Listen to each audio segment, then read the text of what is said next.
করার জন্য দেশে যে মাদকের ভয়াবহতা, এই দুটো বিষয়ে আমি মনে করি যে যুব অধিকারের কার্যক্রমে বিশেষ করে প্রায়োরিটি দেওয়া উচিত।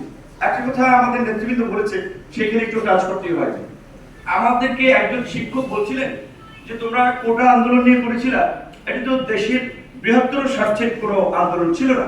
দেশে গণতন্ত্র নাই, ভোটাধিকার নাই, বিচার বহির্ভূত হত্যাকাণ্ড হচ্ছে, এইগুলো নিয়ে তো তোমরা আন্দোলন করছো না।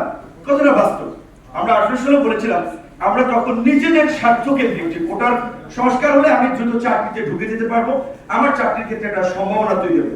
রিয়েলিটি ছিল এটি, ওই জায়গা থেকে আসলে আমরা 18 সালে আন্দোলন করেছিলাম।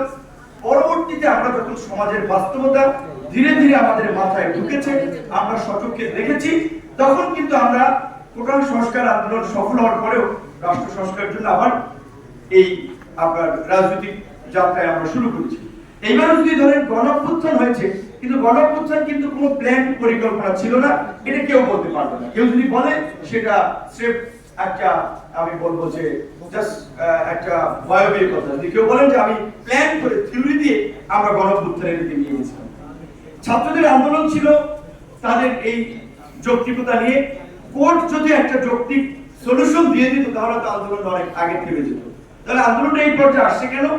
সেটার বাস্তবতা যদি আমি স্বাভাবিক চোখে দেখি, আমি স্বাভাবিকভাবে বিশ্লেষণ করি, আমার দৃষ্টিতে যে এই যে ছাত্রদের উপরে যে ক্রমাগত হামলা, নির্যাতন, নিপীড়ন, লাঞ্ছিত করা, এইটা সমগ্র মানুষকে টাচ করেছে, মানুষের সেন্সেশন তৈরি করেছে।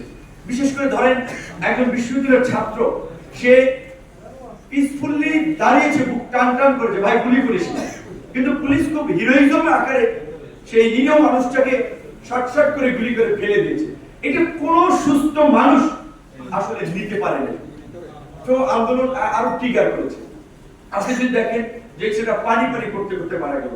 সে ধরেন ঢাকার একটা ভালো প্রতিষ্ঠিত ছেলে, বা এরা এই ঢাকার মানে একটা তরুণদের মধ্যে একটা টাচ করেছে যে একটা ছেলে ভলান্টিয়ারি করতেছে, সেখানে সে এইভাবে মৃত্যুবরণ করছে। এই ঘটনাগুলো কিন্তু মানুষকে টাচ করছে যে আন্দোলনে